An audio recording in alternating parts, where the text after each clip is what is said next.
انور مقصود صاحب فرماتے ہیں کہ پیر و مرشد حضرت شہباز شریف صاحب اپنی کتاب تباہی پاکستان میں فرماتے ہیں کہ پیٹرول عرب کی پاک سرزمین سے نکلتا ہے، اسے جتنا مہنگا خریدیں گے اتنا زیادہ ثواب ملے گا۔ ہمارے ملک کو شہباز شریف کی نہیں، درود شریف کی ضرورت ہے۔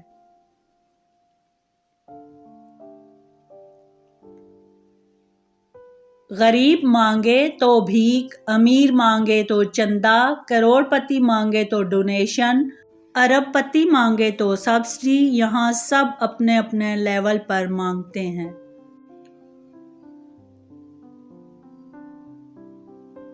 اگر ملک کو آگے بڑھانا ہے تو عمر اندار نہیں بلکہ ایماندار ججوں کی ضرورت ہے۔ اگر مجھے ایسی دعا مانگنے کا کہا جائے جو قبول ہو تو میں حکمرانوں کی اصلاح کی دعا مانگوں گا۔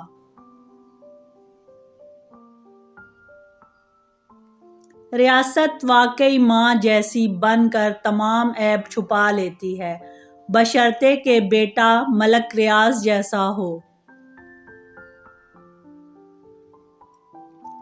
کرنسی افغانستان سے نیچے ہے، صحت بنگلہ دیش سے پیچھے ہے، معیشت نیپال سے بھی زیادہ گر گئی ہے، تعلیم ایتھوپیا سے بری ہو گئی ہے اور خواب انڈیا پر قبضہ کرنے کے ہیں۔ مغربی ممالک میں امیروں کے ٹیکس سے غریبوں کی کفالت ہوتی ہے، ہمارے ہاں غریب کے ٹیکس سے امیروں کی کفالت ہوتی ہے۔ جنہیں گھی، چینی، آٹا، دالیں اور پیٹرول اب بھی سستا لگتا ہے، یا اللہ انہیں حلال کمانے کی توفیق عطا فرما، آمین۔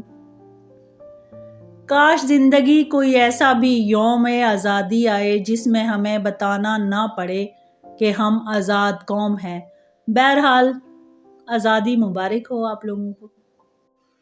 جب نوکریاں رشوت اور سفارش سے ہی دینی ہوتی ہیں تو اخبارات میں اشتہار نہیں، ریٹ لسٹ لگایا کریں تاکہ پڑھے لکھے بے روزگاروں کا وقت اور پیسہ ضائع نہ ہو۔ پاکستان میں مہنگائی یورپ کے حساب سے کی جا رہی ہے، عوام کو سہولتیں یوگنڈا کے حساب سے دی جا رہی ہیں، جبکہ وزیر اعظم سمیت ان کے وزیر مشیر عیاشیاں عرب شہزادوں کی طرح کر رہے ہیں۔ صبح کا بے ضمیر شام کو گھر آ جائے تو اسے بے ضمیر نہیں کہتے۔ دنیا بھر میں ججز ایماندار ہوتے ہیں اور ہمارے عمر اندار۔ انقلابی کا پہلا فرض تعلیم یافتہ ہونا ہے۔ ہر روز لوگ اپنے بالوں کو سیدھا کرتے ہیں، دل کو کیوں نہیں؟ حقیقی انقلاب محبت کے بڑے جذبات کی رہنمائی کرتا ہے۔ لوگوں کو سمجھنے اور جاننے کے لیے ضروری ہے کہ آپ ان سے گفتگو کریں۔ صبر کرو، جہاں تم اندھیرے میں بیٹھے ہو وہاں صبح ہونے والی ہے۔ جب تک مہنگائی کو توہین مذہب قرار نہیں دیا جاتا، لوگ باہر نہیں نکلیں گے۔ اگر آپ دنیا میں کامیاب ہونا چاہتے ہیں تو پہلے ناکامی کا استقبال کرنے کا حوصلہ پیدا کیجیے۔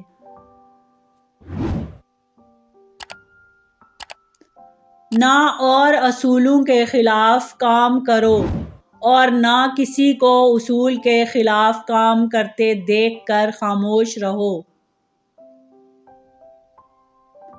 ایک شخص بن کر نہ جیو بلکہ ایک شخصیت بن کر جیو، کیونکہ ہر شخص تو مر جاتا ہے لیکن شخصیت ہمیشہ زندہ رہتی ہے۔ سب سے زیادہ وہ انسان خسارے میں ہے جو حق بات کہنے پر قدرت رکھتا ہے لیکن حق بات نہیں کہتا۔ الحمدللہ حسن اور حسین کی طرح مریم کے نام پر بھی نیلسن کمپنی نکل آنا اس بات کا ثبوت ہے کہ ہماری خواتین بھی کرپشن میں مردوں کے شانہ بشانہ کھڑی ہیں۔ خان کی جنگ جناح سے بڑی ہے کیونکہ گورے بے غیرت نہیں تھے۔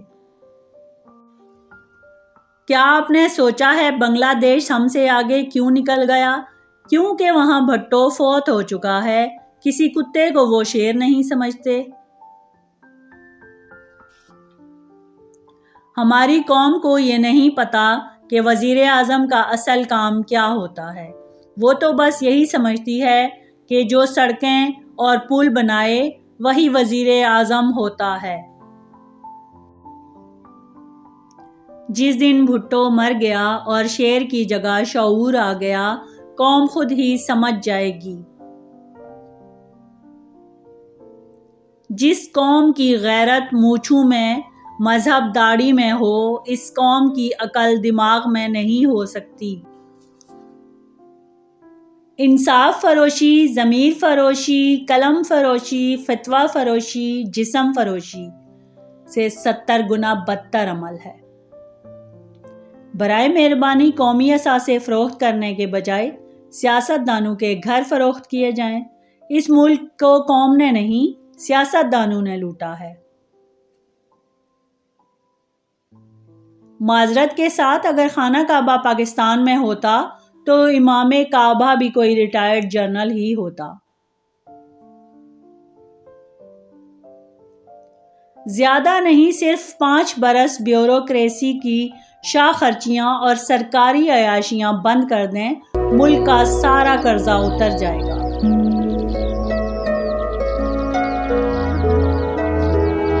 سور کھانے والے ممالک میں خوشحالی اور امن اس لیے ہے کہ وہ لوگ اپنے سوروں کو حاکم بنانے کے بجائے کھا جاتے ہیں۔ خواہشیں بادشاہوں کو غلام بنا لیتی ہیں مگر صبر غلاموں کو بادشاہ بنا دیتا ہے۔ آسیب زدہ لوگوں کا گروہ پاکستان کو تباہی کی طرف لے جا رہا ہے۔ نون لیگ کے ختم ہونے کے خواب دیکھنے والوں سن لو، نون لیگ ایک پارٹی نہیں، ایک سوچ ہے، لیکن بہت ہی گھٹیا سوچ۔ لندن کے ڈاکٹر آخرکار اس نتیجے پر پہنچ گئے ہیں کہ میاں صاحب دوائی کھانے سے نہیں بلکہ ملک کھانے سے ہی ٹھیک ہوں گے۔ دیکھو پاکستانیوں، گندم کھانے سے بابا آدم جنت سے نکالے گئے تھے، آگے تہاڈی مرضی۔ عمران خان بھی حد کرتا ہے، انڈیا کے شہر لاہور چھپ کر بیٹھا ہے جبکہ نواز شریف پاکستان کے ضلع لندن میں پاکستان کی بقا کی جنگ لڑ رہا ہے۔ ترکی میں عوام کا سارا قیمتی سامان باہر پڑا ہے، اس لیے شہباز فی الحال ترکی نہ آئے۔ Tayyip Erdogan. دنیا کی عظیم معیشت دان موٹر وے بنانے کے لیے قرضہ لیا، قرضہ اتارنے کے لیے اور قرضہ لیا، دونوں قرض اتارنے کے لیے موٹر وے گروی رکھ دی۔ سپریم کورٹ سے انصاف کی توقع رکھنا بلاول سے اولاد کی توقع رکھنے جیسا ہے۔